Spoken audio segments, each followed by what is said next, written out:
참 예수님, 네, 사랑합니다. 네, 안녕하세요. 저는 청수성당에서 사목하고 있는 김일의 신부입니다.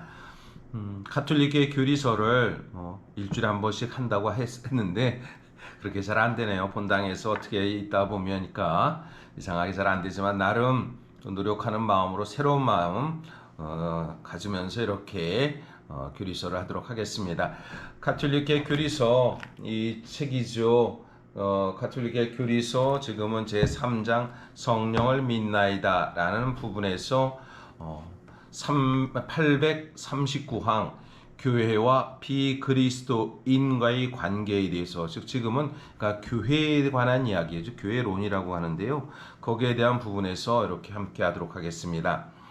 복음을 아직 받아들이지 않는 사람들도 여러 가지 이유로 하느님 백성과 관계되어 있습니다. 즉 유다인들과 교회의 관계입니다. 새로운 계약의 하느님 백성인 교회는 자신의 신비를 탐구하는 과정에서 우리 주 하느님께서 먼저 말씀하신 유다 민족에 대한 유대를 발견합니다. 그리스도가 아닌 다른 종교들과 달리 유다인들의 신앙은 이미 옛 계약의 하느님 계시에 대한 응답입니다. 유다 민족에게는 하느님의 자녀가 되는 자격, 영광, 여러 계약, 율법, 예배, 여러 약속들이 그들에게 주어졌습니다. 그들은 저 조상들의 후손이며 그리스도께서도 육으로는 바로 그들에게서 태어나셨습니다. 하느님의 은사와 소명은 초래될 수 없습니다. 유다인들은 우리는 성경은 구약과 신약이다 말하게 되죠. 그래서 이 성경책에서 대부분이 거의 중심의 많은 부분은 구약 성경이다, 그리고 또 신약 성경이다 이렇게 이야기하는데, 구약은 유다인들이 나타나는 하느님과의 어떠한 계약 관계, 그리고 유다 민족에 대한 부분, 그리고 예수님 역시 유다인이었기 때문에 교회와 하느님 백성인 교회와 유다인의 관계는 어떻게 보면 끊을래야 끊을 수 없는 그러한 관계입니다. 그래서 이 840항에 이런 말씀이 있습니다. 미래를 생각해 볼 때 구약의 하느님 백성과 새로운 하느님 백성은 서로 유사적 목적, 곧 메시아 오심 또는 재림을 지향하고 있습니다. 그러나 우리는 주님이시며 하느님의 아들로 믿고 있는 돌아가시고 부활하신 메시아의 재림을 기다리지만, 유다인들 편에서는 그리스도 예수님을 모르고 오해하는 비극 속에서 세상 끝날까지 그 모습이 가려진 메시아를 기다립니다.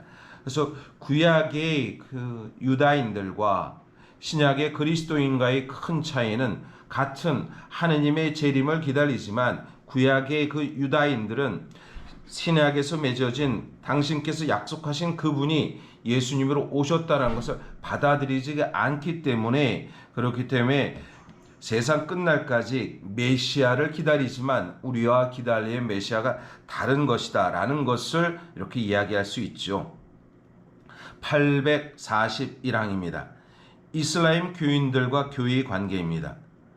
구원의 계획은 창조주를 알아모시는 사람들을 다 포함하며 그 가운데는 특히 이슬람 교인도 있습니다.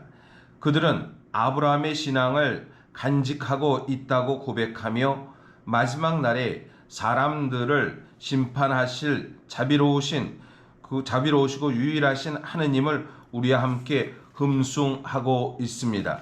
그래서 이슬람 교인들, 이슬람과 어떻게 보면 구약에서 그 하느님에 대한 이야기는 같은 하느님이라고 말할 수 있습니다. 물론 마호멧이 예수님처럼 메시아는 아닙니다. 우리가 착각하는 것은 마호멧이 메시아다라고 얘기하는 건 아니고, 선지자 중 가장 하느님의 말씀에 일로 드러났던 그분의 또한 마호멧은 메시아로서 이렇게 드러난 것으로 어떻게 보면 가능하다, 가까이 가다라고 말할 수 있는 것이죠. 그렇기 때문에 하느님과, 그리고 이슬람에서 하느님과는 같은 하느님에 대한 개념이 있기 때문에 어떤 연결성이 있다라고 볼 수 있습니다.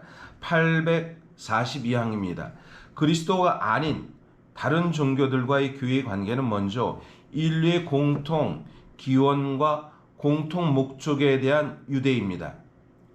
하느님께서 모든 인류를 온 땅 위에 살게 하셨으니 하나의 공동체를 이루는 모든 민족의 기원은 하나이고 그 궁극 목적도 단 하나 곧 하느님이십니다. 좋으신 하느님의 섭리와 구원 계획이 모든 사람에게 미치고 마침내 하느님의 영광이 빛나는 거룩한 도성에 뽑힌 이들에게 모일 것입니다. 이 말씀은 2차 바티칸 공예문헌 가운데 비그리스도교 선언이라는 그 말씀에서 이렇게 나타납니다. 843항입니다. 교회는 다른 종교들이 알려지지 않으셨지만 가까이 계신 하느님을 어둠과 그림자 속에서 찾고 있다는 것을 인정합니다. 모든 사람이 구원되기를 바라시는 하느님께서는 모든 사람에게 생명과 숨결과 모든 것을 주시기 때문입니다. 그러므로 교회는 다른 종교들 안에서 찾아볼 수 있는 모든 선한 것과 참된 것은 복음을 받아들이기 위한 준비로서 모든 사람이 마침내 생명을 얻도록 빛을 비추시는 분께 주신 것이라고 생각합니다. 그러니까 다른 종교와 그리스도교 월동하고 우등한 그리고 열떠한 그 우열의 그 종교의 그것을 갖는 것이 아니라 다른 종교 안에서 참된 그리스도의 빛을 또 찾을 수 있다는 것을 이야기하는 것이지요.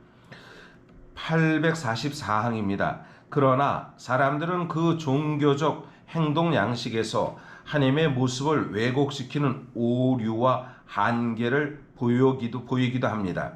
즉 사람들은 흔히 악마에게 속아 허황된 생각에 빠져 하나님의 진리를 거짓과 뒤바꾸고 창조주보다 피조물을 더 섬기며 또는 이 세상에서 하느님 없이 살다가 죽어가며 극도의 절망에 놓입니다. 창조주보다 피조물을 더 섬긴다.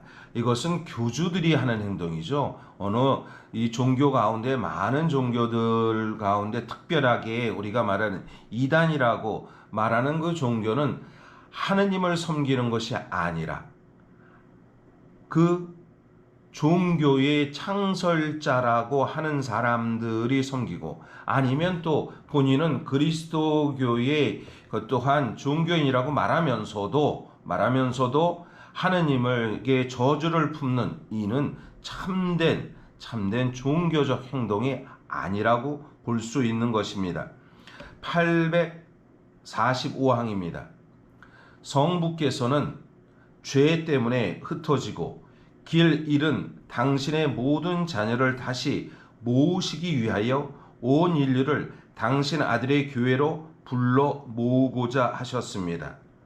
교회는 인류가 그 일치와 구원으로 가는 곳입니다. 교회는 화해를 이루는 세상이며 주님의 십자가의 돛을 활짝 펴고 성령의 바람을 받아 이 세상을 잘 항해하는 배입니다.